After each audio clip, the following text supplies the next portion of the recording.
Okay, hello, and just trying to get a document up here that I wanted to read.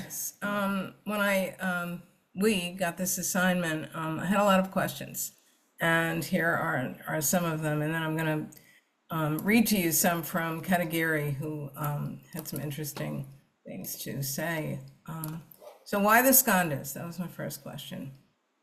How do these components that make up our individual being self relate to the experience of our lives of practice to living our vow? Where do they fit into the teachings? Why is it important to understand them? So an article in Lion's Roar said, the five skandhas are an essential concept in Buddhism, philosophy, and psychology. They describe the components that make up the human experience and the illusory nature of self.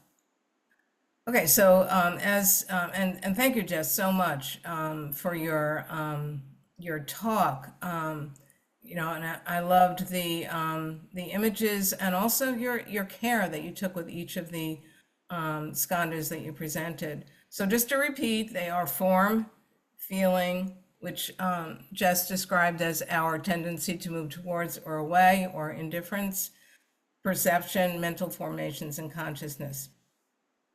So maybe the idea is this. This is before I started reading. Maybe the idea is this. It's important to understand how we humans confuse our understanding of reality through these skandhas, these human functions, with ultimate reality. So the skandhas, these elements that just described, are the gateway to reality, which we mistake for the whole thing. So they create a kind of mirage. And so, but if we're aware that we're a child of illusion, the illusion of a fixed reality, a fixed self, etc., we'll suffer less through an understanding of no self. And failing to observe the skandhas aids in the delusion of a separate self. As I began to think about, well, why are Joel and Kim presenting this as so important, and as Buddhism as a whole has done? Well, this is where we start. This is where we begin to experience anything in our embodied selves. So it makes total sense. So I picked up Katagiri's book, The Light That Shines Through Infinity, and I wanted to talk a little bit about him for a second. So Dayaneen Katagiri was good at figuring out how things work. So that this is good for this. How does the mind work? How do we experience things? So he might have become a scientist or an engineer, but when he was 18, he left behind his work on diesel engines and became a Zen priest. Then, though, through Buddhist study and spiritual practice, he investigated how the universe works. Something that works is using energy. From ancient times, people in the East have developed spiritual, medical, and martial art traditions based on the flow of universal energy as the life force called Chi, Ki, or Ki. In medieval Japan, the great Zen master Eihei Dogen used the term total dynamic working. In recent times, Katagiri Roshi marveled at the rhythm of life and observed that understanding how it functions can help us to live in harmony with life. So I'm going to read to you where he gets to the skandhas. And just bear with me a little because it comes a little bit later, but it does come. The vast openness of the sky is called Akasha in Sanskrit. It's very difficult to translate Akasha. Sometimes we say sky or space, but it means something more than ordinary space. Before there is a clear mirror, before there are any reflections in the mirror, there's just a vast, transparent openness where all sentient beings coexist in peace, in harmony. When the mirror shatters, the form of your life breaks into pieces. Your consciousness cannot make any discrimination, so nothing at all is separate from you. If you see a tree, you have no concept of tree because nothing separates you from the tree. Then, in the next moment, according to the functioning of causes and conditions, energy shoots up from the ground and reforms the frame of a tree. There is a tree, but it is not the tree you usually see. The new tree is like a snake after shedding its skin. It has a new form, and that form is shining. That shining tree is a clear mirror for you because it is you. I'm going to move on to the part where he talks about the skandhas. So Zen Buddhism emphasizes the best way to live in terms of Dogen's third point. From moment to moment, the 5 skandhas of your body and mind are liberated and then reform to create a new life. This process is the maturing of life. It's working in the life of all sentient beings. If you want to mature your life, you have to consider all 3 points: coexistence, transparency, and creation. Otherwise, your life is up in the air and you can become crazy by spiritual life. For example, if you see your life reflected in the ancient mirror and experience how wonderful life is, you feel excited, fantastic. But maybe you start to think that all things are the same, right or wrong, good or bad. All are Buddha. This is confusing. If you're lucky, you become a mysterious person, putting on a performance to gain people's respect. If you're unlucky, you are in jail or in a mental hospital. So finally, you have to reach the third point and come back to recreation. Oops. You are already in the ancient mirror, so try to find a way to calm down and reflect your life. Again and again, stand up in the coexistent place, the clear mirror, experience it breaking into pieces, and come back to everyday life. Create a new human life with wisdom based on what you have seen. Then your life is really rooted on earth. You can live in peace, and through your everyday life, you show a peaceful way of life to others. So I have, do I have any minutes left, Kim? You have 7 minutes. I do, okay, good, because I had something else that I wanted to share that I think is a story that about the Buddha that shows a teaching on this. And it's something that I learned when in one of the classes that I presented on the Introduction to Zen. Let me find it here.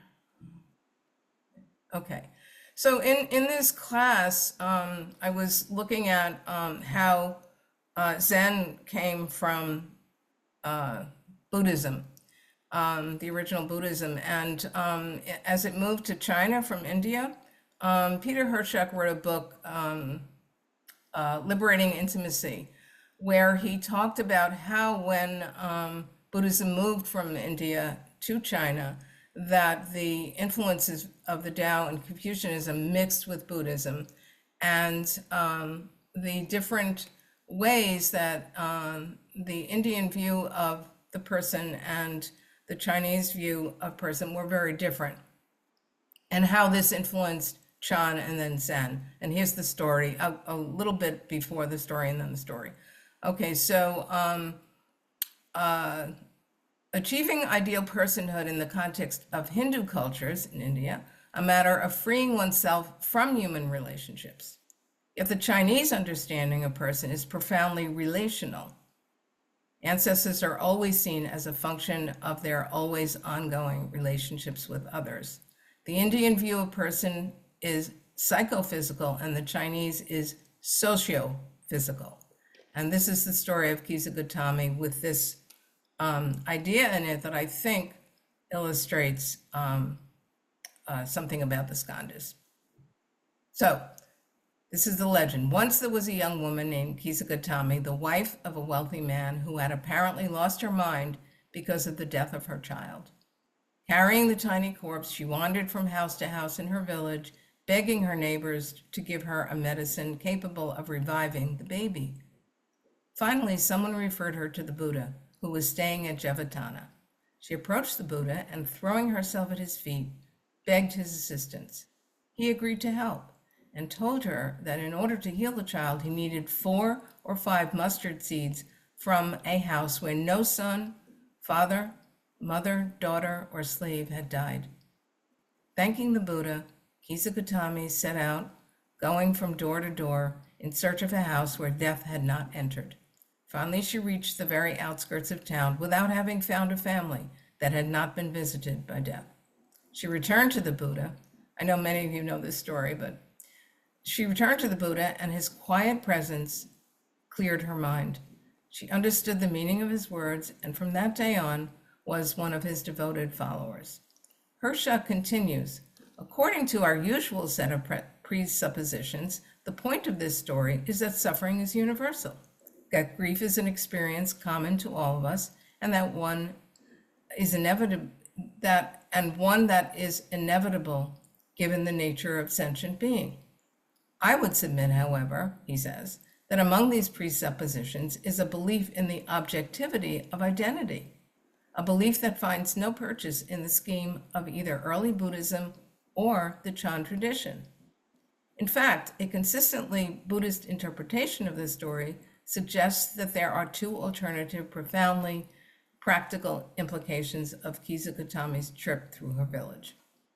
First, she is made to realize that there is no free zone where impermanence and suffering do not reach. This is not to say that impermanence or suffering are everywhere the same, but only that there is no place in the world where one can go to avoid being confronted with change or crisis. Superficially, this means that no happiness can last indefinitely, that no good situation can be maintained forever. But on a more profound level, the ubiquity of impermanence guarantees that no gridlock is intractable, that no matter how hopelessly stuck or stricken we feel, this bondage is also something arisen only in passing. All situations are negotiable.